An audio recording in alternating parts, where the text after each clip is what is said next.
Ex-wife lied about an emergency to party with her friends, leaving our kids alone at my front door. So I filed for full custody and everyone is cutting her off. My ex-wife, referring to her as Carol, 36F, and I, 37M, got divorced about 2 years ago. We were together for almost 12 years, married for 10. And we also have 2 kids, a 7-year-old daughter, and a 5-year-old son. Right now, we are about to get caught in a custody battle because I'm fighting for the full custody of both my kids. There have been a lot of reasons, but the most major incident took place recently that made me realize that I cannot trust her, not even a little bit, anymore. So what happened was that I was on my way to a work event and it was her turn to have the kids. According to our custody arrangement, we have shared custody, so the kids live with her for half of the month and spend the other half with me. In case we have to go out somewhere and our sitters are busy, we just ask each other to look after the kids if we are busy. But last Friday, she knew that I had a work event hosted by my boss, and I absolutely had to attend, so I told her that I wouldn't be able to look after the kids in case she had to go out that day. She had agreed at the time, but then, on the day of the event, she started calling me while I was driving and I ignored it for a while, but then I realized that she was calling me nonstop. So I had to pull over and speak to her on the phone, and that's when she told me that she was standing in front of my house with the kids because she had an emergency to attend to and she couldn't take the kids with her. She wanted me to come back and look after the kids because her sitter was unreachable. That was not going to be possible for me because I had somewhere to be, and she had known it, so she just couldn't suddenly tell me that she needed to be somewhere as well and expect me to deal with it. But even while I was arguing with her, she just hung up and told me to come back home and look after the kids because she couldn't waste time arguing with me. She had to leave and attend to the emergency that she had been called for earlier. I tried calling her back several times, but she just ignored it, and with no other option left, I had to turn back home so I could be with the kids because they have never been left home alone and I wasn't going to start now when they were so young. It was really annoying as it is, but when I got home and saw that my kids were just standing outside our door, looking lost, it really hit a nerve. The least that she could have done was at least wait for me to come back home with them and not leave them alone, so I was really upset about that. When I asked my kids when their mother had left them, they told me that she had told them to wait outside until I came back home right after she hung up the phone call with me, and since then, they had been waiting alone. I was appalled that she would do something like this because the one thing that we could agree on was that both of us cared deeply for our kids, but I guess I was wrong. Once I had come back home, the kids and I went inside and they started doing their own thing. I had to inform some coworkers about why I was absent from the event, so that's what I did, and I felt really upset that I was missing a significant work event because my wife couldn't be bothered to plan out her weeks. And it wasn't even like last Friday was the first time that something like this had happened. It had started happening quite frequently since the last couple of months, but it hadn't yet become a problem for me. She would just randomly pop up, even when it was her turn to have the kids, and tell me that I needed to look after them because she had somewhere to be. It was mostly just her hanging out with her friends, which really annoyed me because I couldn't see a reason why she had to make impromptu plans and couldn't just keep me informed from the beginning, since it would make things easier for me. I had even spoken to her about it several times, but she just couldn't be bothered to care about anybody else but herself. She had a babysitter, and in spite of that, she would frequently rely on me to take care of the kids, even when it was not my turn with them. Don't get me wrong, I love the kids and I love spending time with them, but it was just very inconvenient for her to randomly drop them off because it messed with my routine.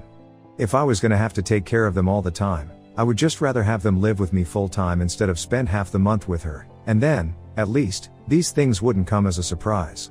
I had just given up on her, and then, last Friday happened, and it was probably the first time that I ended up missing something important, just because she was not a good planner. I was willing to give her the benefit of the doubt because I thought that last Friday, it wasn't because of her impulsive nature that she had to drop the kids at my place all of a sudden, but because of some genuine emergency, and after thinking about it for a while, I was willing to forgive her for that. But later on in the evening, while scrolling through Facebook, I saw this one post from her that changed absolutely everything. I guess she had forgotten to hide it from me or something, or maybe she just didn't care that I was going to see it. Either way, I saw that post. It was a picture of her and a bunch of her friends at the club, and one of them was hugging their partner and sporting a diamond ring on their finger in the camera, so I was pretty sure that they were celebrating their engagement. Which was all great and stuff, but definitely not an emergency that Carol absolutely had to be there for. And she knew that if she had told me the truth, I wouldn't have agreed to come back home and she would have had to take care of the kids, so she decided to lie to me and tell me that it was an emergency just so I would miss my work event and she would be able to go clubbing with her friends to celebrate an engagement. It was just so unfair, and I had already been thinking about how this had become a thing with her in recent times, so I decided to do something about it. I called up my sitter, and had her come over within 15 minutes because luckily, She wasn't exactly busy and I even offered her extra money since I was having her show up so unexpectedly. Anyway, after she was here, I decided to drive to the club that Carol was in so I could give her a little surprise. It was just a couple of minutes away, so I reached there pretty quickly, and I got lucky because even in that crowd, I was able to spot her and her group of friends within the first few seconds.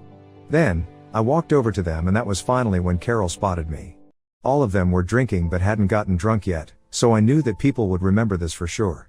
Carol looked really nervous when she saw me, and she tried to smile and stuff and tell me that she knew that what she had done was not right, but she just needed a way to get me to come back home since she really wanted to be there for her friends and she hoped that I would understand. But I didn't care about any of that. I just turned to her friends and told them that it was really nice of them to invite her along, and it was great that she had formed such a strong bond with them that she was ready to give up time with her kids to be with them. Since that's exactly what had been happening for the past couple of months, ever since she started working at this new company. With new work, she had new friends, and her company had changed her because now, her priorities in life were different.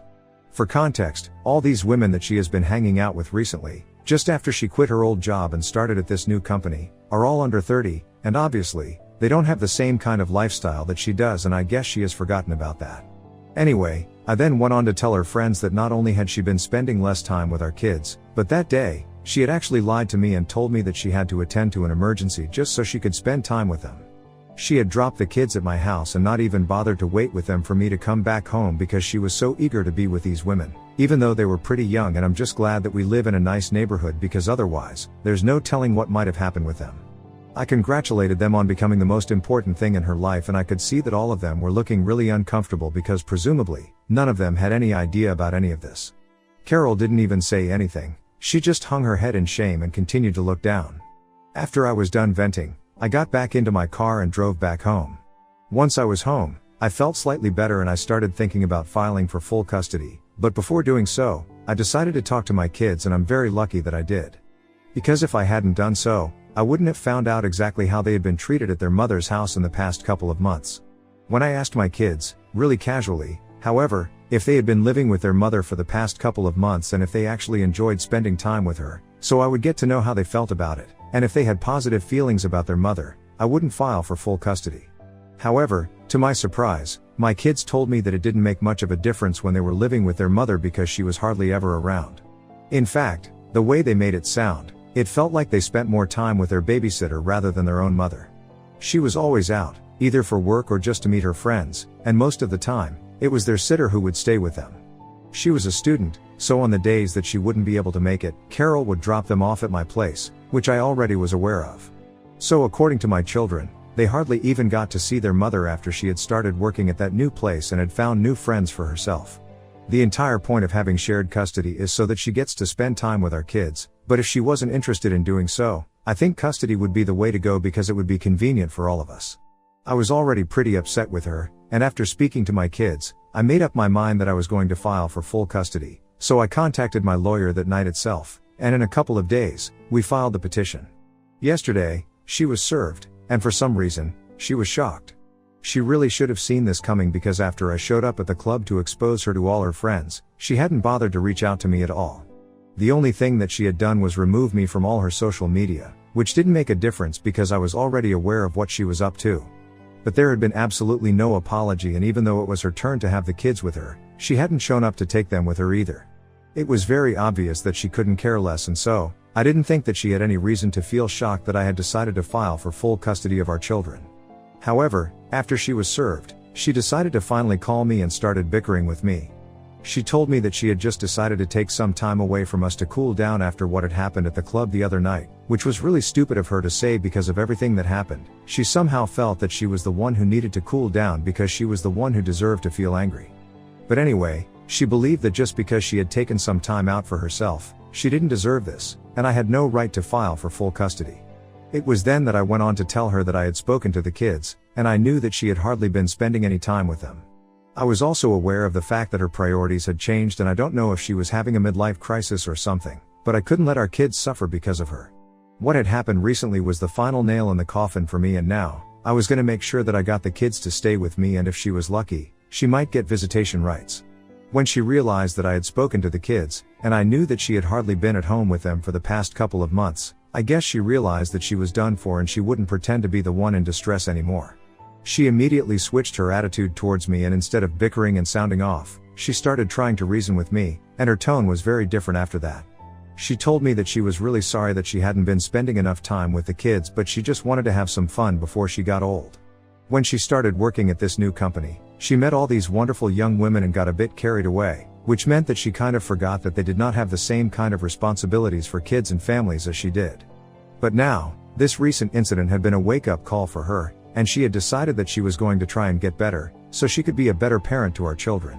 And I told her that was good for her, that she definitely should try to be with her parents, but until then, I would like to have them with me and get full custody, because clearly, she was not going to be able to devote the same kind of time to them like I was. And not only was it inconvenient for me, I don't think the kids were enjoying themselves either. So I told her that while she tried to go back to her old ways, it would be for the best for us to stick to a full custody arrangement with me.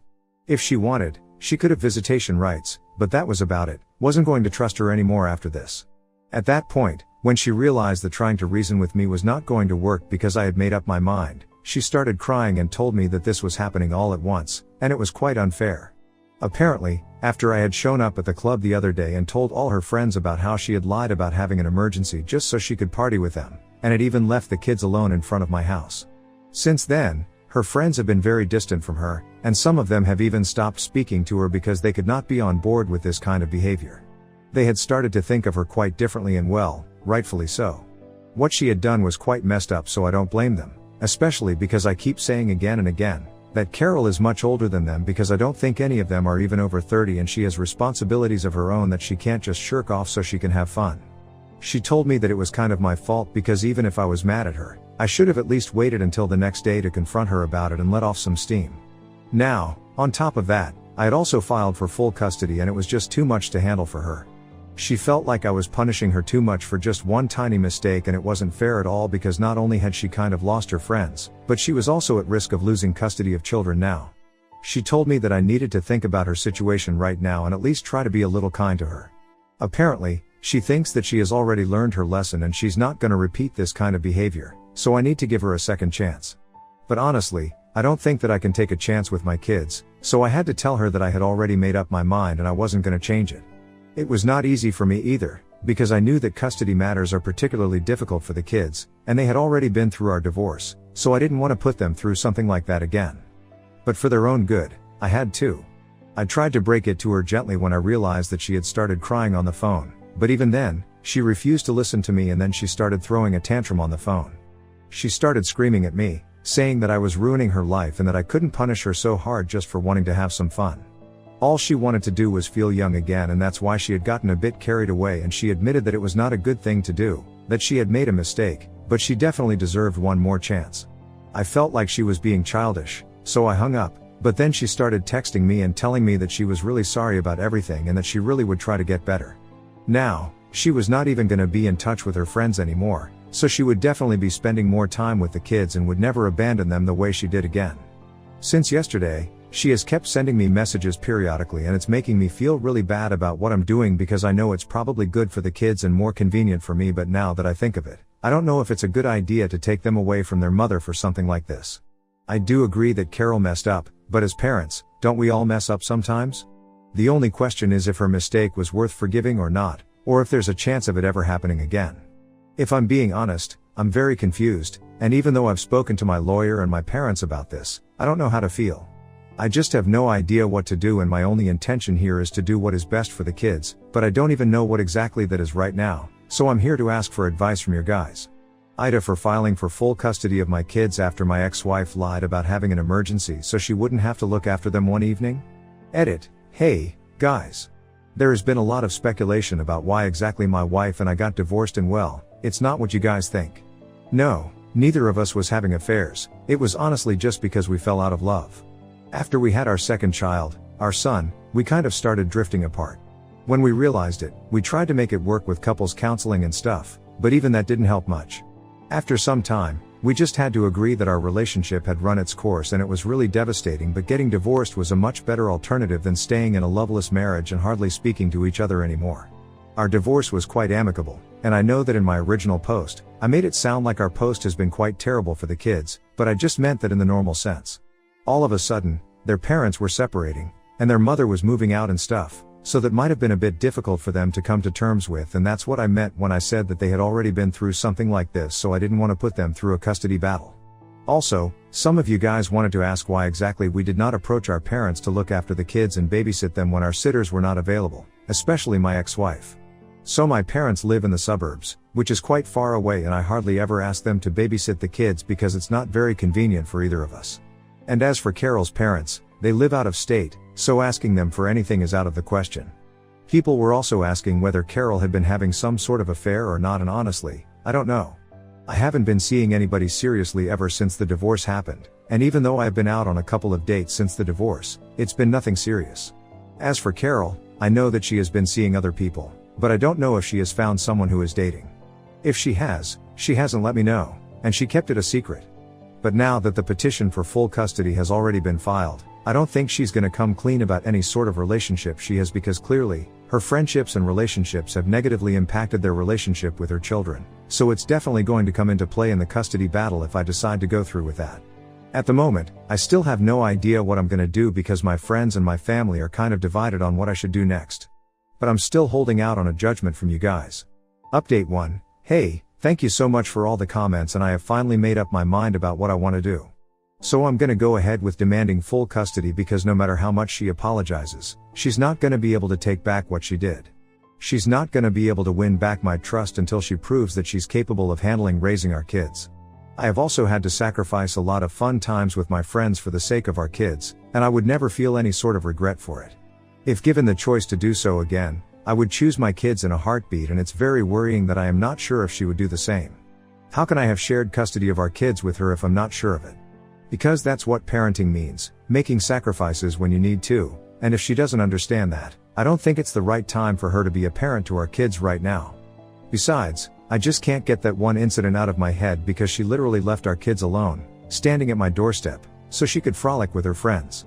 I mean, that's completely unacceptable, and I cannot think of any parent in their right mind who would be fine with something like that. It's been 3 days since I last spoke to her on the phone, and today, I decided to finally respond to all the messages that she had been sending me relentlessly, and I told her that I'm really sorry about everything, but I'm not gonna be changing my mind about demanding full custody of the kids. And I think it's very unfair to try and blame me for this situation, because if anything, she was the one who created it. Now, she's gonna have to suffer the consequences of her actions. It's pretty simple. And there's no reason for her to be so stressed out if she doesn't think she hasn't done anything wrong, because I'm sure that if the matter goes to family court, the judge is obviously going to decide what is best for the kids, so ultimately, what really matters is what the law thinks and not what she or I think. Update 2. I had sent Carol a message, telling her that I was going to stick to my decision of demanding full custody a couple of hours ago, and just a few minutes back, she replied to it saying that she had spoken to her lawyer as well and she was ready to fight in court. She also said a couple of things about how she had realized that just because she was a woman, she was not allowed to have any fun, and how mothers all around the world have had to sacrifice so much while fathers get to do whatever they want. And that might be true for other cases. I don't think that's true for our situation, since I have sacrificed just as much as she has, and I'm not some absentee father who doesn't care about our kids. So I don't understand why she was trying to play the victim card and completely dodge any sort of accountability, because she thinks she can justify her midlife crisis and incessant need to be liked by everyone around her by trying to throw me under the bus for things I haven't even done. For instance, I have never abandoned my kids so I can go party with my friends, but she has. So I think she should read her own message and apply it to herself, but whatever, it doesn't even matter, because we're gonna see each other in court and make sure that we deal with this. Update 3. Hey, guys. So it has been a couple of months since I logged in here, but now that I have, let me give you guys a couple of overdue updates. First thing first, I managed to get full custody of my kids, and Carol does have visitation rights, but so far, she hasn't used them. It makes sense, because she got completely annihilated in family court because our kids had a lot more to add. Apparently, not only did she not spend time with them, but she had also scared them into not speaking a word of it to me when they went back to me for the rest of the month. Not just once or twice, this has been happening ever since she joined her new workplace, and our kids had been scared to bring it up with me because they were scared of the consequences that they would have to face with their mother. But when I started insisting that they tell me everything, these things finally started coming out. And people hadn't been wrong about her having an affair, but I guess it was worse in her case because it wasn't just one man, it was multiple men. I was right about her having some sort of midlife crisis, which is why she was going out every night with her, and my kids told me that they had occasionally seen her come back home, really drunk, with some guy with her. On those days, The sitter would get them to bed early, as soon as their mom came back home, but they had already seen whatever they had to see. The things that we found out about Carol, it was just very disturbing, and it was quite an easy decision for the judge to make, that it was going to be better for the kids to stay with me until Carol got her life back in order. After the verdict, Carol quit her job and skipped town, and from what I know, she has gone back to live with her parents. Ever since the proceedings even started, the kids have been living with me and they seem happy enough. They do ask about the mother occasionally but let it go soon enough. We are happy together and I'm very glad that I decided to file for full custody, no regrets. After my promotion, I paid off the last $42,000 of our mortgage as a gift. That night, I overheard my wife laughing to her friend. Now that the house is paid off, I can finally drop his sorry ass and take everything, no more guilt. I sat alone, listening. I didn't say a word. Instead, I started create a plan. This morning, my wife showed up, screaming in a bathrobe, hair wet. He took everything. So IDK, where to start? BC, this whole thing is honestly making me feel like I'm in some weird simulation, or maybe I just ignored a bunch of red flags. BC, I thought people were better than this, but whatever. I gotta get this out of my head so I can actually sleep tonight. If you're reading this, just know I'm not looking for sympathy. I just want to see if anyone else has ever been blindsided by someone they thought they knew. BCFR, I'm still in that no way this is happening mode. So, okay, me and Blair, married like 7 years, been together for almost 10, no kids, just a dog. His name's Cheddar. He's the only normal one here, RN. We met in this weird way, not some rom-com crap. Basically, her friend Sage dragged her to this D&D group my brother was running, and I only went BC Victor owed me for crashing my car a few years back. Neither of us played. We just sat in the kitchen eating chips and arguing about Taylor Swift lyrics. It kind of worked, I guess. Now I'm thinking maybe I should have just left when she started ranting about how security is the only thing that matters, but hindsight, right? So fast forward. Life's been like, not super dramatic, just normal. Lots of little arguments, nothing wild. I got a bit of a raise this year, nothing crazy, just enough that I finally thought, hey, let's pay off the rest of the mortgage. We only had like 42 grand left, which sounds like a ton, but after years of double payments and not going on trips, thanks, Blair, it was finally doable. I thought I was doing a good thing, like, that's security, right? Who doesn't want to be done with a mortgage before they hit 40? I set it up as a surprise, made a little dinner, told her like it was a big reveal. She acted happy, hugged me, even posted some sappy Insta story about #blessed and #adulting. Cheddar got extra treats, everyone's happy. Except, like, not really. She got weirdly quiet after. Not upset, just off. She started scrolling through her phone more. I figured, whatever, just tired from work. But then she made this comment when we were brushing our teeth like, now I guess you can finally relax, huh? Which sounded normal, but IDK, it was off. I brushed it off. That night, it's like midnight. I can't sleep. I go downstairs to get water and hear her on FaceTime with Sage. Didn't mean to listen at first, just the way her voice was echoing in the hall. I'm not even kidding. She was literally laughing, like full-on cackling, and saying stuff like, now that the house is paid off, I can finally drop his sorry ass and take everything. No more guilt. I played the long game. Not even a whisper. Sage is laughing with her and saying stuff about how she knew it, how Blair always deserved better, and how he'll never see it coming. I kinda just stood there for a second. I felt stupid for even listening, but I couldn't move. I went back upstairs, left the water on the counter, just sat in the dark for a while. I don't even know what I felt, just like, what the hell? I didn't say anything right away. I just watched her act normal the next morning, making coffee, scrolling TikTok, acting like nothing was wrong. Cheddar kept looking at me like he knew something was weird too, which sounds dumb, but he's not usually clingy. Here's the thing, and I can admit this now, Blair's always been like this about money.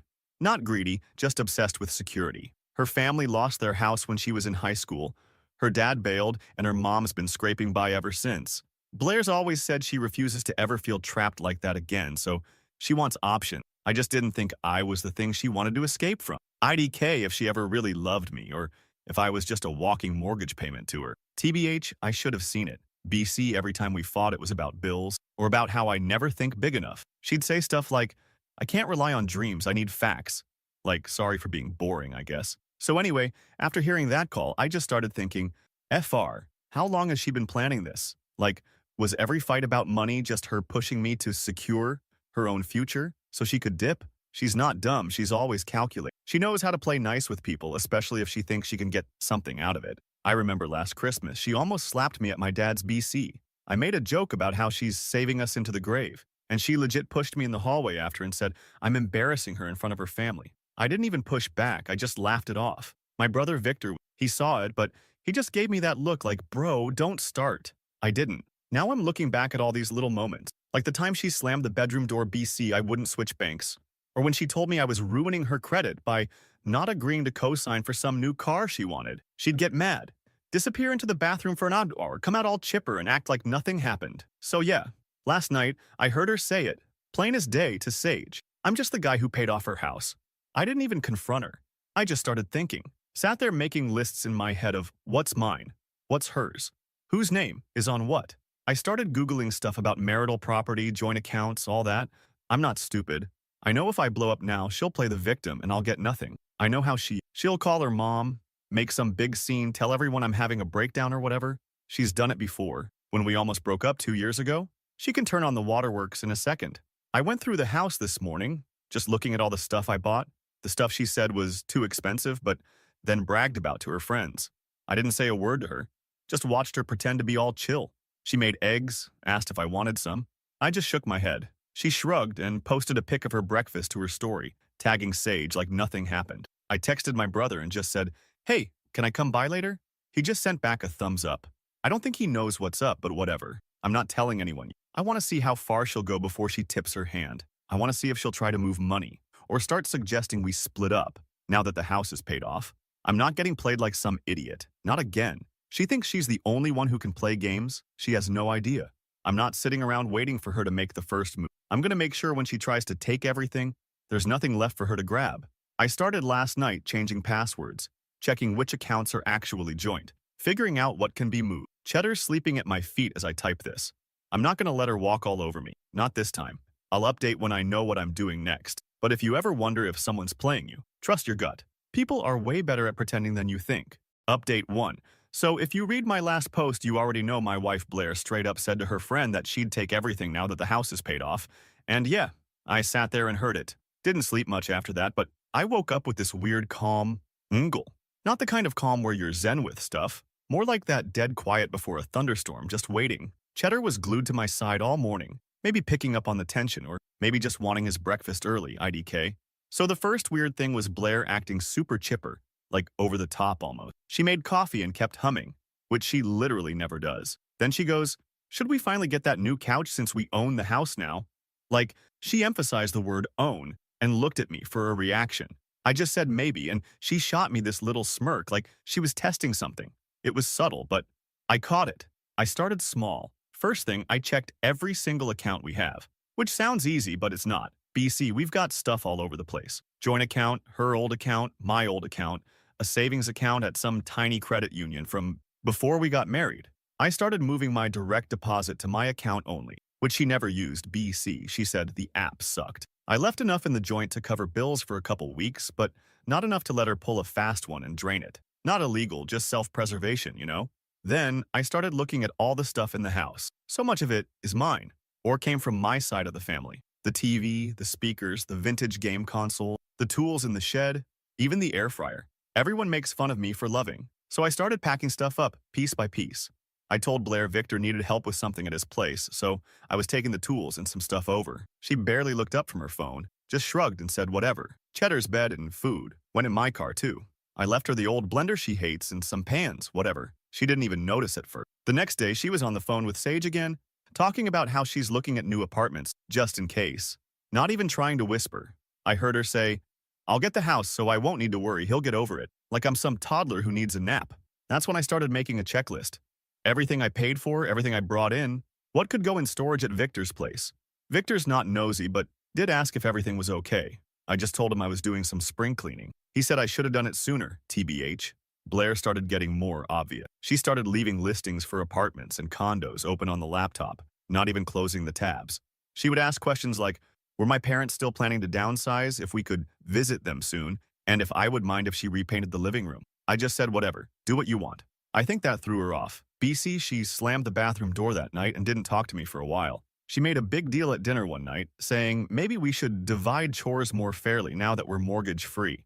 I said sure, whatever system works. She started trying to needle me, saying stuff like, you're so agreeable lately, almost like you don't care about the house. I just nodded. She kept pushing, saying she deserves credit for making us save money and how I never saw the bigger picture. I said maybe she's right. She didn't like that answer. She called her mom 2 nights later, loud enough for me to hear. She told her mom she was worried I was depressed and acting strange. Her mom called me, asked if everything was okay. I said just tired from work, nothing to worry about.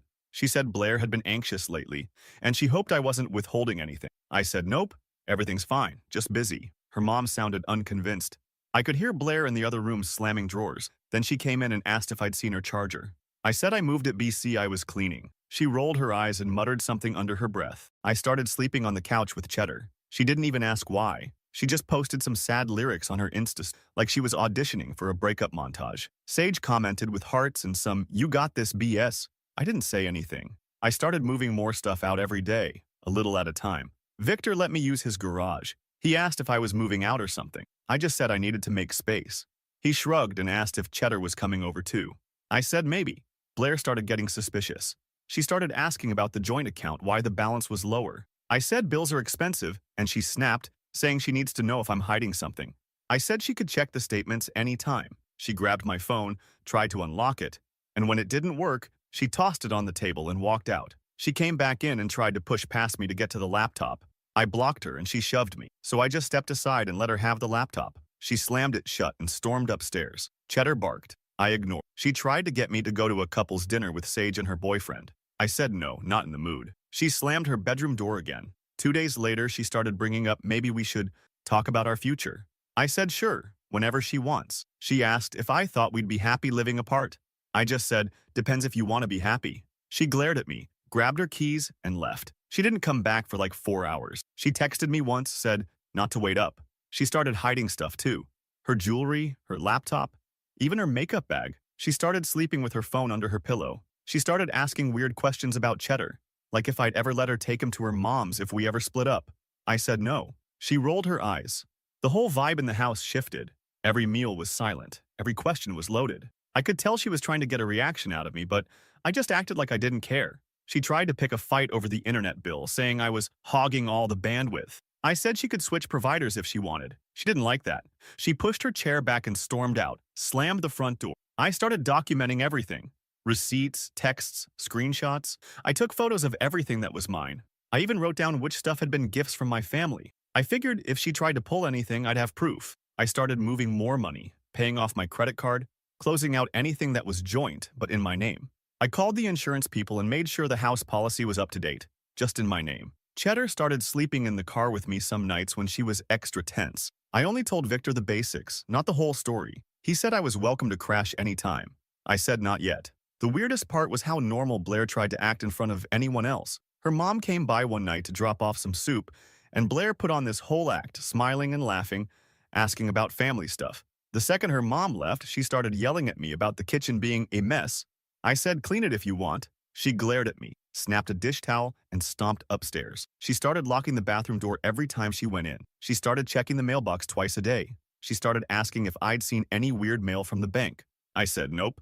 The last straw was when she said she wanted to talk about selling the house. She said maybe it was time for a fresh start. I just said sure if you want to. She didn't expect that, I could tell. She tried to bait me into arguing, saying I was being cold and unfair. I said just let me know if you want to list it. She slammed the door again. I could tell she was getting desperate. She started texting Sage constantly, whispering on the phone, checking her credit score like every day. She started talking about knowing her worth and not letting anyone hold her back. I just kept moving my stuff, closing accounts, making copies of everything important. IDK what's going to happen next, but I know she's planning something.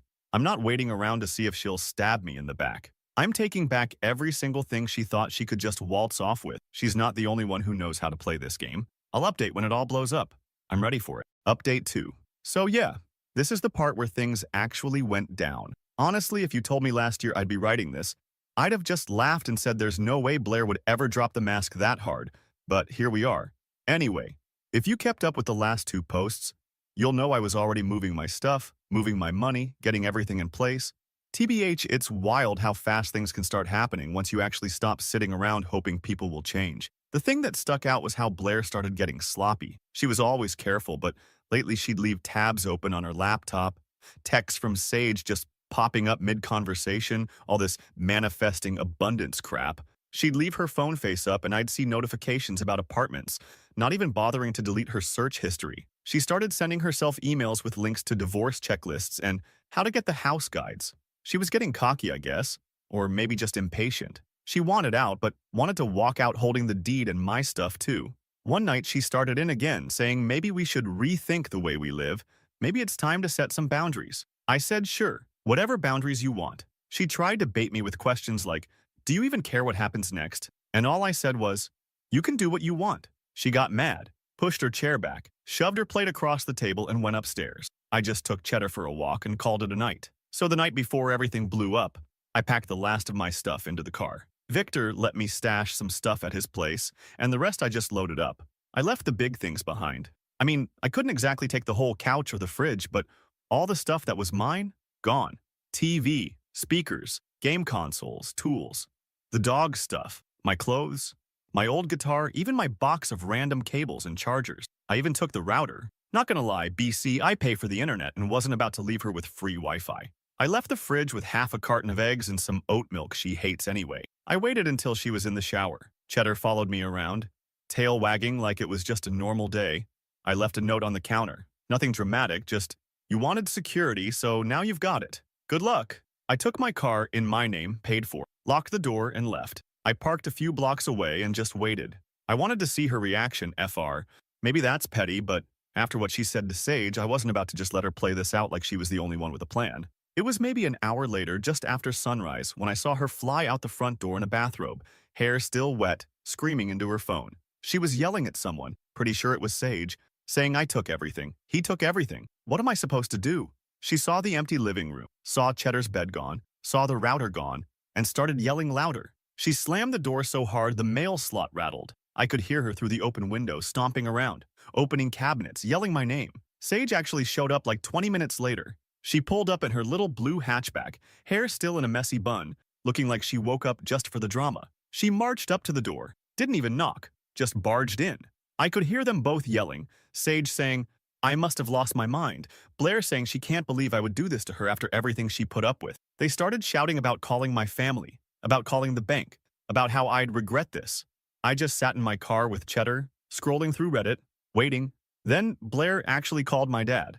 I didn't pick up, but he left a voicemail saying Blair was very upset, and maybe I should just come talk it out, not leave things ugly. I texted him just handling it, we'll call you later. He didn't reply. After a while, Blair came storming out and saw my car parked down the street. She came running down, screaming, why would you do this? What's wrong with you? Are you trying to ruin my life? I just said, we're done. You got what you wanted. She tried to slap me, missed, then shoved me. I stepped back, told her not to touch me. She screamed some more, then stormed back up the street. Cheddar barked at her. Sage started yelling from the porch that I was a child, that real men don't run away from problems. I didn't say anything, just got in the car. I drove off, didn't look back. Victor texted me, asked if I was okay. I just sent him a thumbs up and a pic of Cheddar in the passenger seat. He said, good, stay safe. That day, Blair's mom called me 3 times. Her first message was all polite, saying she hoped we could find a way to work through this. Her second was more annoyed, saying she didn't understand why I'd abandoned someone who clearly needs support. By the third, she was just yelling, saying Blair was devastated, and I needed to do the right thing. I didn't answer. Blair tried to lock me out of the house, but it's my name on the deed and the locks are old anyway. When I came back later for a couple things she'd missed, Sage was there, arms crossed, acting like I was breaking in. I said I was just getting my stuff, nothing else. Blair tried to block the hallway. I told her to move. She slapped my arm hard, but I just kept walking. She started crying. Sage told her to call the cops. I just laughed and said, go ahead. They didn't. That was the last time I saw Sage, honestly. She stormed out, slammed her car door, peeled off down the street. Blair just stood there, mascara running, arms crossed. She asked if I was proud of myself. I said, not really, but at least I'm not a doormat. I took the last of my boxes. Cheddar jumped in the car. We left. I haven't been back since. The fallout was messy. Blair started telling anyone who'd listen that I abandoned her, that I took everything, that I'm unstable. Half her friends blocked me. The other half texted me asking what really happened. I just said, ask her. Victor backed me up. My dad didn't say much at first, just asked if I was safe. My mom called and said she hoped I wasn't doing anything crazy, but after I explained, she said she understood. Blair tried to get me to come back and talk. She said we could work it out if I'd just be reasonable. I said, no thanks. She said she'd take me for everything if I didn't give her the house. I said good luck. She slammed the door. I'm sure she thought she'd be the one walking away with everything, but she learned real quick that people aren't as easy to control as she thinks. She wanted security, she wanted options, she wanted to play games. Now she's got an empty house and I've got cheddar and my stuff, and honestly, that's enough. Next steps, IDK, but I'm not letting her spin this into some sob story where she's the victim and I'm the villain. People want to pick sides, let them. I know what's real. Finally, update. So it's been 5 years. Yeah, wild, I know. And I honestly thought I was done with it. Cheddar's old now, sleeps more than he runs, but still guards the door like Blair's gonna show up and try to snatch the couch or something. I never really planned on posting again, but what happened last week just hit different, so here goes. Life's been, not some glow up, not a train wreck, just regular. I rent a place a few towns over, got some mismatched furniture, most of it from Craigslist or my brother's garage. Victor comes by with his kids sometimes. Cheddar barks at them for stealing his spot on the rug. I haven't dated much, TBH. Not BC, I'm bitter. But BC, I just can't be bothered to play those games again. Every once in a while, I'll get a random DM from someone who went to high school with Blair asking if I'm the guy. Which, yeah, I am. Sometimes I get tagged in old group pics on Facebook by people who haven't talked to me years.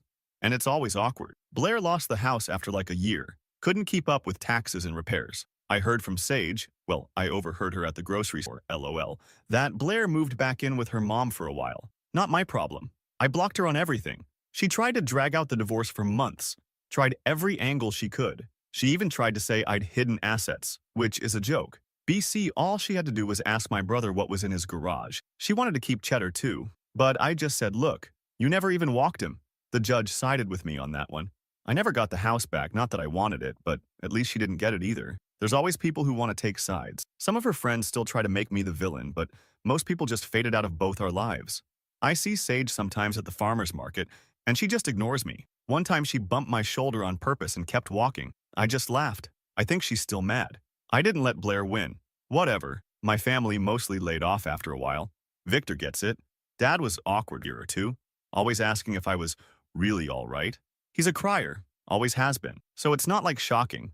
But it still gets under my skin when he leaves those voicemails late at night. Usually, it's just him saying he misses me, wants me to come over for dinner, stuff like that. So last week, I get this voicemail from Dad. Middle of the afternoon, not his usual time. He's crying, but it's not like his normal sappy tears, it's different. He says, Lonnie, I just got off the phone with Blair. She called me, she's in a bad place. She says, you ruined her life, and I just want you to know I love you. I always have, and I'm sorry I didn't see it sooner. I'm sorry I didn't back you up more. Then he just hangs up. No goodbye. Just a bunch of sniffles and then silence. GL, I sat there with my phone on the table for a while just staring at it. Not BC, I felt bad, but BC, the whole thing just felt so final. I thought about calling him back, but I just texted instead. Said, I'm good, Dad. Don't worry about me. See you Sunday. He sent back a heart emoji. We don't really talk about Blair anymore, not since the divorce. He tried once or twice to get me to see her side, but after that voicemail, I think he finally got it. I guess Blair called him BC. She thought he'd pressure me to send money or try to fix things. IDK what exactly she said, but I know her. She always wanted someone to clean up her mess. She can't stand being the one who got left behind. Her whole life was about control, about feeling like she was owed something just for surviving harder than other people. Her mom always blamed other people for everything, and Blair just picked that up and ran with it. Maybe that's why she thought she could talk everyone into feeling sorry for her. The weird thing is, I don't even feel angry anymore. Not satisfied either, just done. I did what I had to do. I lost a bunch of friends, yeah. And Cheddar's the only one who never picked sides, but at least I can sleep at night. I look at my brother's family, at my dad calling me just to say hi, and I think maybe I was the only one who actually saw things for what they were. Blair spent her whole life trying to win. I just wanted out. Sometimes I run into people who knew both of us, and they always ask if I'd ever get back together with her if she changed. I just laugh. Change for what? To get another house? Nah. I'm not angry, but I'm not stupid either. I still get those moments where I wonder if I went too far. But then I remember that FaceTime call, her laughing about taking everything. And I know I didn't. People keep saying time heals everything, but TBH, it just makes stuff quieter. You still remember, you just don't care as much. So, yeah, 5 years gone. No epic comebacks, no new love story, just Cheddar. My brother dropping by on Sundays, and my old man crying on voicemails. It's not a movie ending, but it's real. I did what I had to do. People want to judge, whatever. Let them. Not every story's got a lesson. Sometimes you just stand your ground and let people call it what they want. If you made it this far, thanks, I guess. If you're in something like this, just remember, being the nice guy doesn't mean you gotta be a doormat. Sometimes revenge is just not letting them win. Mill demanded I pay for Sill's college after I got a big promotion. When I said no, she humiliated me at my party. Then my Phil revealed she once paid a woman to seduce my husband. Couple of days ago, my husband and I hosted a party at our house to celebrate my promotion at work. I have been working for it for the past 3 years now, and finally, I received it, so it's a pretty big deal. I won't go into the details of my position, but you guys need to know that this promotion comes with a pretty significant raise. Of course, we haven't discussed that with anybody, but when we told our families about it, that was pretty much the first question that my mother-in-law had asked me. My promotion had been finalized about 2 weeks ago, and a couple of days after that, my husband and I had invited our families over for dinner so we could tell them about the good news. Everyone had congratulated me first, but my mother-in-law had decided to go ahead and ask me how much I would get paid now. It was pretty blunt and my father-in-law told her off about it, but I still answered her question truthfully. Honestly, it was kind of a brag on my part because I know for a fact that my mother-in-law has never liked me or appreciated me. So I just wanted her to know that whether she likes me or not, I'm still doing well for myself. I have to admit, I was kind of gloating about it, but then, she just congratulated me with a straight face and then said nothing. I had assumed that this discussion was closed, but then, a few days back, on the day of my party, she pulled me aside to speak to me in private and told me that after hearing how much I was going to be making now, she had given it some thought, and had decided that it would be fair enough to ask me to cover my sister-in-law's expenses for college. And she was not just talking about my sister-in-law's tuition money, she was talking about the general cost of living as well. Obviously, I declined immediately because my sister-in-law and I are not very close, and even if we were, I know for a fact that she's planning on going to college out of state and it's going to be pretty expensive. So if anybody has to pay for it, I think it should be her parents and not me. After I declined, my mother-in-law started telling me that now that I was making so much money, I owed it to the family to help them out, and said that I was being selfish by saying no. And I told her that I really didn't care if I was coming off as selfish or not. I was not even going to entertain this discussion, and then I left so I could go back to the party.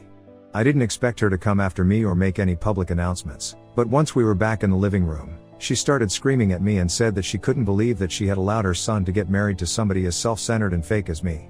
Literally, everybody in the room was shocked, including me, because so far, she had managed to hide the fact that she hated me pretty well. She would just limit herself to weird comments and petty actions like most nightmare mother-in-laws do. But this was the first time she was having a public outburst in my 4 years of being married, and it kind of took everybody by shock. I didn't even know what to say, so she went on yelling at me and said a lot of things about me that I'm sure she had been holding back for a really long time. My husband and I have been together for 6 years and married for 4, and I guess this had been building up inside of her ever since we got together. She just needed an excuse to let it all out somehow. So first, she accused me of being selfish because I was the reason her son had cut down on time with his family, because apparently, since he and I had gotten married and moved away to the suburbs, she hardly ever got to see her son. I don't know why she was blaming me for it. It was a decision that both my husband and I had made, not something that just I had wanted. As a matter of fact, my husband had even told her several times that he was the one who had wanted to move to the suburbs after marriage because that had always been the plan. I don't know why she can't take his word for it and needs to find something to blame me for. Then she accused me of being fake because all the time, I would pretend like I got along well with my in-laws in front of people, and apparently, I like to behave like I was an angel from heaven, whereas, in reality, I could hardly stand my in-laws, especially her. And then she accused me of talking about her behind her back constantly. Just to be clear, I haven't done that either. I'm not even interested in talking about her in general, and anybody who knows me and is close to me can attest to that. Until that point, I hadn't said anything, and neither had my husband. We were just letting her vent it all out, and then we would address everything at once. But then, she said something along the lines of me being a selfish miser. Apparently, since it is her belief that I always make my husband pay for anything, even though I make more money than him. Just like everything else that she had said up until then, even that had not been true, and we were about to give it back to her. But before we could say anything, my father-in-law came to my rescue, and I'm really glad that he did, because we got to know a lot of things that we had no idea about so far. Before we could say anything, my father-in-law asked his wife to shut up and told her that she was embarrassing everybody. She was just making a fool out of herself. She was also ruining my party for everyone else. By then, nobody had any idea why any of this was even happening because she hadn't addressed the issue. So after my father-in-law spoke to her, she screamed at him too, and told him that the only reason she was having to do this first because she had asked me, very kindly, to help pay for my sister-in-law's tuition, and I had outright refused to do so, which apparently just shows my arrogance, and she felt like she had to call me out on it. And then, my father-in-law said that since we were actually talking about my sister-in-law's college tuition, he thought that it would be appropriate to bring up the exact reason why she did not have a college fund anymore. Then, my mother-in-law started fumbling, saying that this was irrelevant, and stuff like that, but my father-in-law went on speaking over her. He was quite angry, and we could hear it, but even then, he first apologized to both of us for all of this and told us that it was absolutely not our responsibility to cover my sister-in-law's college tuition. So it wasn't like I had done anything wrong by refusing to do so, since, obviously, it was going to be pretty expensive and it was not my duty to handle that. He said that he did have a college fund saved up for both his children, but unfortunately, he had to give away a significant chunk of that money as a settlement for a lawsuit a couple of years ago. And that was all thanks to my mother-in-law, which is shocking because nobody in the room had any idea about any of this. Obviously, at that point, my mother-in-law started crying as loudly as she could to distract everybody from what my father-in-law was saying, but my father-in-law didn't care. He just went on talking, and that's how we got to know that apparently, about 3 years back, my mother-in-law had tried to ruin my marriage by pushing another woman onto her own son. I know this sounds crazy, but it's true, and I still can't believe that it's something that she actually tried to do. And I remember all of this very clearly because a couple of years ago, my husband had a woman who was flirting with him almost constantly, be it over text, or in person, and even when he had told her that he was married and he had absolutely no interest in her, he could not do anything to make her back down. Initially, we would only make fun of her attempts to flirt with him and get with him because he thought it was harmless, but then, it got to the point where he actually started to think that maybe she was insane. The problem was that he absolutely had to interact with her because back then, my husband used to work in his father's company. He had even been pushed to discuss this employee's behavior with his father, since she was a junior in his department, and he wasn't comfortable working with her. His dad had told him that he would handle it, but before he could do anything, she ended up quitting abruptly, and that was it.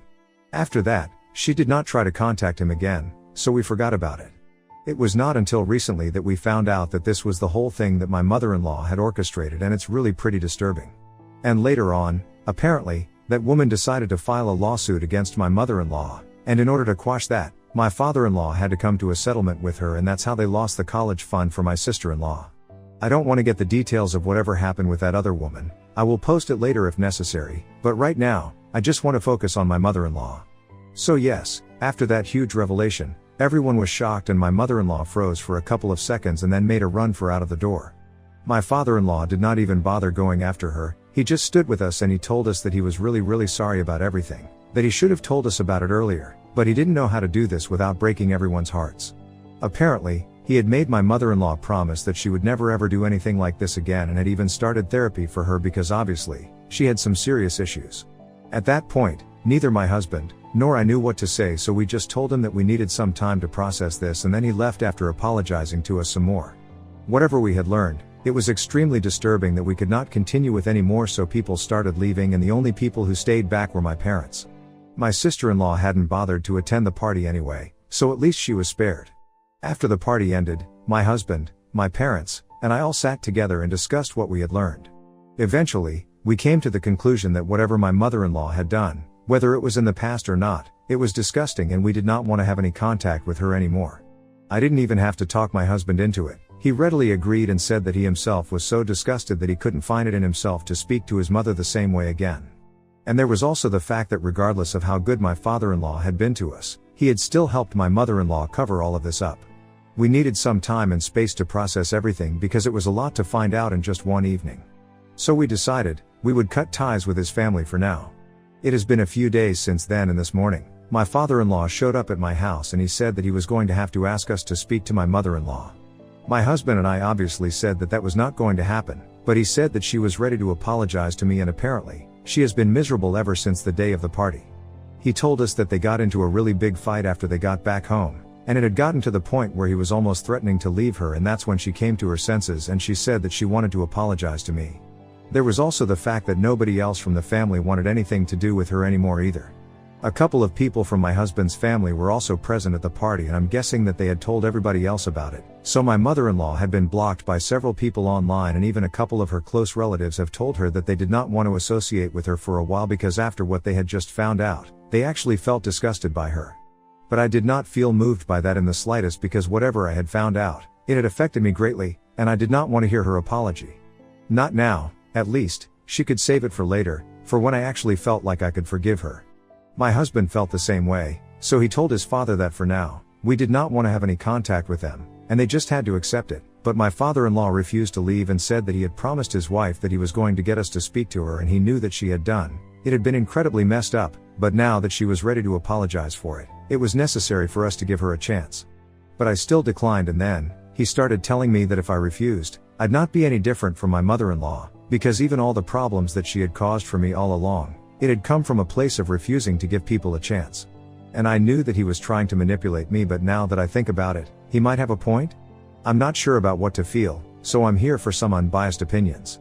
So what do you guys think about this? Ida 4 if you think we even give my mother-in-law a chance to apologize to me? Edit. So a lot of people have asked me about the woman who was paid by my mother-in-law to try and distract my husband from his marriage. I did not go into the details in my original post because I was in a bit of a hurry, but now that I have some time, I can tell you guys that this employee who used to work under my husband was pretty much coerced into it by my mother-in-law.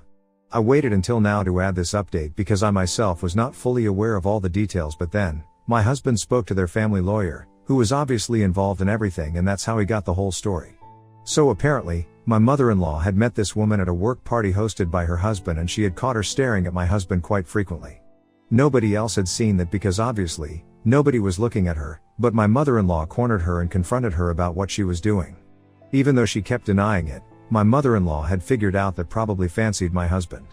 And that's not a crime, people are allowed to feel what they want to, but my mother-in-law decided to use it against her. She reached out to her later on getting her contact info somehow and told her that she needed to flirt with my husband and said that she would get paid for it. Apparently, the woman was not comfortable with it, so she declined it, but then, my mother-in-law started telling her that she would get her fired if she did not abide by what she said, and after a lot of convincing, that woman finally decided to agree. I don't know why she didn't take this up with the authorities, I guess she was scared or whatever. Anyway, for some time, she obeyed my mother-in-law and relentlessly pursued my husband, even though he was a married man. And of course, at first, we just laughed it off because we thought it was a harmless crush, but then, it turned into something psychotic and obsessive.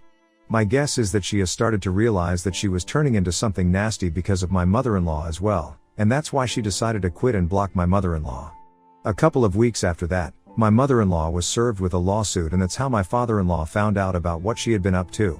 They tried to finish this off in mediation itself because they did not want this to go to court. Basically, my father-in-law had to pay that employee a huge amount of hush money and make her sign an NDA so this could all be covered up. We never found out about it, but yeah, it was pretty disturbing. Given the fact that my father-in-law knew about it all along, but never told us, we don't feel like speaking to him right now either. Update 1. Hey, thanks for all the comments, you guys. My husband and I have decided that we don't owe his mother anything. We don't have to hear her out if we don't want to, and that's what we're gonna do. I know she wants to apologize and maybe I should give her a chance, but at this point, after everything that I have found out and the tantrum that she threw at my party to ruin it, I don't even want to see her. My father-in-law doesn't really have a point because the reason she never wanted to give me a chance was because she just hated me, and the reason I don't want to give her a chance is because she has given me several reasons to hate her now. It's as simple as that, and if he doesn't get it, I guess we know which side he's actually on. It has been a week since the day of the party, and a lot of my husband's family members have reached out to us to tell us that it must be difficult getting to know something like this about somebody we considered close, but they are by our side. And honestly, it means a lot to us because we know that they also used to be pretty close to his mother, since I was pretty much the only person she was unpleasant to, but got along with everyone else. Anyway, they are choosing to do the right thing, and I don't think that can ever be an easy thing to do. For example, I'm pretty sure that it can never be easy for my husband's family because just like his dad is trying to use the guilt trip tactic to get us to hear his mother's apology, his sister has decided to go the other way and throw tantrums over this. I had mentioned earlier that we don't get along much anyway, which was part of the reason why I declined to help her out with the college fund. Besides, if she wanted my help, she would have to approach me herself. I was not gonna dance to my mother-in-law's tunes, that was obvious. Anyway, my sister-in-law contacted my husband after my father-in-law visited and started yelling at him for being disrespectful towards his parents, and told him that he needed to grow a spine and stand up to me because I couldn't just insult my in-laws like this and get away with it. She also believes that my mother-in-law didn't ask for anything unfair by demanding that I fund her college education because after all, we are family now. As a part of the family, it is my duty to look out for everyone, and if I can't do that, maybe I don't deserve to be part of their family. So she doesn't see anything wrong with whatever my mother-in-law did, and she doesn't even think that her mother needs to apologize to me. My husband obviously got very upset with her, and he told her that she had no reason to try and get involved in this, but since she had chosen to get on his nerves, he was going to block her as well now. So he did, he just hung up on her and blocked her everywhere, but she did not let it go. She decided to start sending him messages through her friends' accounts, and it's really sad because this just means that she told all of her friends about this family drama, even though there was no need for her to do something like that. We have blocked a bunch of her friends as well, so they can't reach out to us anymore, but it's still pretty annoying because she's making new accounts, new email addresses, and stuff like that. I don't know why she is being so stubborn, why it is so necessary for her to show us that she is on her parents' side. Because I don't think she realizes that she doesn't have a college fund right now, so no matter how much she sucks up to them, it's not gonna change the facts. If I were in her place, I would actually be apologizing to me right now and trying to get on our good side so that I would at least have a chance of getting some financial help for when I go to college. Because otherwise, my only alternative would be taking out a student loan, and even for that, I would have to make sure that I am able to pay back that money by myself at some point. I guess you guys can see why it is such a stupid move for her to be coming after us right now. But well, it's clear that she's not very clever, just like the rest of her family. With the exception of my husband, of course, because he has been so supportive of me throughout this whole thing. I know it hurts him to know that his family is acting like this, and it's pretty much unforgivable, but he hasn't let it show for 1 second, just so that I don't feel guilty about anything that I'm doing. I wish I could do something to fix things for them, I really do, because he doesn't deserve this. He deserves a better family, he deserves better people in his life who are not out here to ruin things for him. So far, the only reason both of us had put up with his mother and her terrible behavior was because he wanted to keep in touch with his dad and his sister. She also had a bit of an attitude problem, but she's just a teenager, so we didn't think it was personal. As for my father-in-law, we always got along well with him. So this feels like a huge betrayal, and at least I have my family by my side to help me deal with it, and so does he, in the form of his extended family, but I can't even imagine what I would be going through if my own parents put me through something like this. He has been incredibly strong for me and I'm really proud of him. I know I married the right guy. Update 2. Hey, so it has been 3 weeks since my father-in-law visited us, telling us that my mother-in-law wanted to apologize to us and we were not ready to hear her out back then. We just wanted some space and time away from them, so we have maintained no contact with them since then. My father-in-law had been respectful of it later on and had not tried to contact us either after his visit. A couple of days ago, though, he reached out to us once again, and he told us that now that some weeks had passed, he thought that it was finally time that we should give my mother-in-law a chance to apologize. We were not really interested because my husband and I knew for a fact that we were not going to forgive her, but we still said that she could come over and say whatever it was that she had to say because we just wanted to get this over with. And we knew that if we did not agree this time either, they would make a huge deal out of it. Anyway, the two of them came over, and my mother-in-law instantly started apologizing to both of us and crying, saying that she did not mean any of what she had done. She said that, apparently, she had been finding it very difficult to accept the fact that her son had married somebody that she did not approve of. Apparently, it had made her feel like she was not worth much to him, and that's why she had been so against me right from the first day. But she now has realized that whatever she had done was incredibly wrong and she was ready to do whatever it took to make it up to us. But we just told her that right now, the only thing that we wanted from her was some space. We had heard about her apology and we appreciated the fact that she had come to her senses, but apart from that, we wanted nothing to do with her right now. But I guess she was just ready to do whatever it took, apart from that one thing, apart from giving us space to heal and process everything. She and her husband started telling us that as parents, they do screw up sometimes and they can understand that we are really hurt by their actions, but we need to give them a chance to improve. They told us that nobody is born perfect, stuff like that, which meant they were trying to get defensive. So I very politely reminded them that what they had done was not something petty and insignificant. In case it had been, we would have forgiven them quite easily, but the level 2 in which they had taken things, it was insane and it was going to take a lot of time for us to forgive that. Maybe we wouldn't even ever be able to forgive that, so they just need to accept it and move on. At that point, my mother-in-law stopped crying and she told me that she was ready to accept that what she had done was really wrong and she was very apologetic for it, but it had already been done. It was in the past and I couldn't ruin our family's relationship because of that. My father-in-law agreed, so I just told both of them to leave because clearly, we are not on the same page at all. I did not want to waste more of my time with him, so I asked them to leave and then, my father-in-law started looking at my husband, asking him to say something to me because he thought that I was being very disrespectful towards them, even though they were being apologetic. But my husband didn't even say anything, He just said that it was my house too and I was someone who had been insulted the most, so he was not going to intervene. If I wanted them to leave, they would have to leave.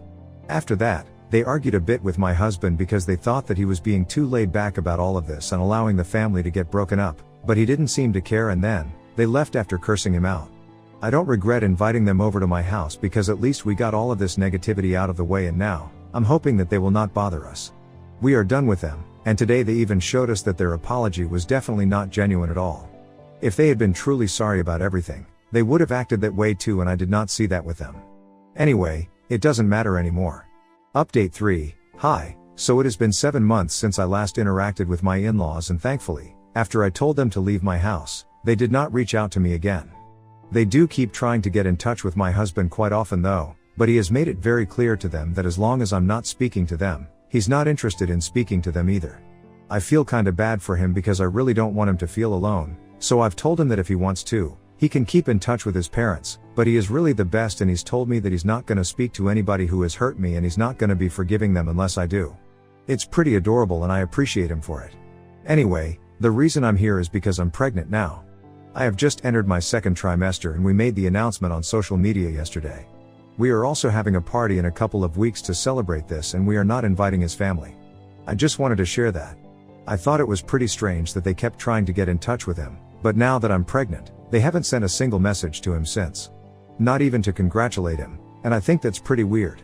I guess they just don't want a relationship with their grandson, and that's completely fine with both of us. Even if they come crawling back to us, we are not going to allow them to get involved in our lives again and that's final. Apart from that, we are really excited to become parents. I know it's going to be wonderful and I truly cannot wait. Thank you, everyone, for keeping up with us.